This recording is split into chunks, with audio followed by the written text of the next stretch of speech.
Hi everyone, it's me again with another video. Let's kick things off with his talents. As for his normal attacks, ignore them. Moving on to elemental skill and burst. Pressing skill puts him in his murder mode for 10 seconds. In murder mode, you gain interruption resistance, electro infusion, and access to a mini burst. During this, tap skill again and his burst becomes a glowing mini burst. At C0, you can use this twice every time he is in murder mode. Each mini burst costs 30 energy, hits twice, and counts as lunar charge damage. Between the cooldowns, just use normal attacks till the murder mode ends. His big burst costs 80 energy and has 20-second cooldown. But unlike Veressa, his big burst is actually quite useful. When used, it does one initial electro hit, then 5 lunar charge damage thunder strikes, the last one being a nuke. Overall, about equal to 2 mini bursts in power. Here's the lunar charge mechanic in case it's still a bit unclear for some people. First off, there's lunar charge reaction and lunar charge direct damage. Direct damage is simple. Multiplier times attack. That's it. Except for some reason, the multiplier is multiplied by 3. Don't ask why, it's Hoyoverse math. Flins and MayAqua are the only ones that have lunar direct damage in their kit. Now, for lunar charge reaction, yes, this is something different. This is the premium version of electro charged. With MayAqua or Flins in the party, your normal electro charge turns into lunar charge. You'll know because instead of little sparks, you get a sad, depressive cloud zapping enemies every 2 seconds. Basically like my daily mood. Just like electro charge, it scales with level, EM,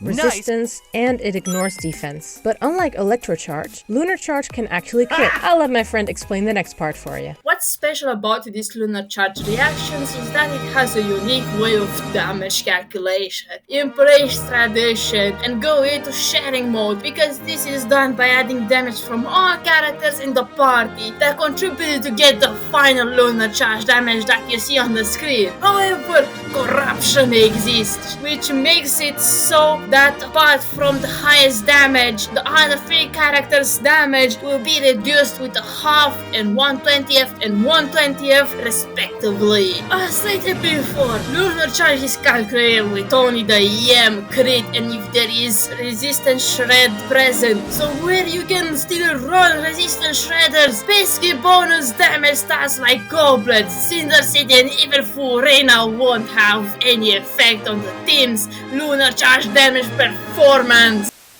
In the rotation is where ER matters. This is what I call mini rotation or mega rotation. In mini rotation, you first tap skill to get into murder mode, then tap skill again followed by mini burst. Use normal attacks until the skill is back and repeat this. Go into your supports if his murder mode is on downtime and repeat the rotation. Mega rotation is practically the same, but if you have roughly 170 ER on him, you can add this big burst every 3rd cycle. For weapons, signature or nod-krai craftable. As for his artifacts, Knight of the Sky's Unveiling with main stats attack, and crit. Keep attack over 2000 to activate both passives and gain 160 EM and 14% lunar base damage. If you're already over 2000 attack, you can run ER Sands for mega rotation. For substats, focus on crit, attack, ER, and EM stats. Now let's move on to the man's constellations. C1. In murder mode, you can now use the mini burst 3 times instead of twice. C2. For the first 6 seconds of activated murder mode, each normal attack will deal an additional 50% of Flins' attack as AoE lunar charge damage. Also 25 electro shred on enemies, cause why not? C4. It's basically more attack. C6. More lunar charge damage bonus. As for his teams, you need to have at least one other nod-krai character for Moon Sign Ascendant to be activated. This allows you to get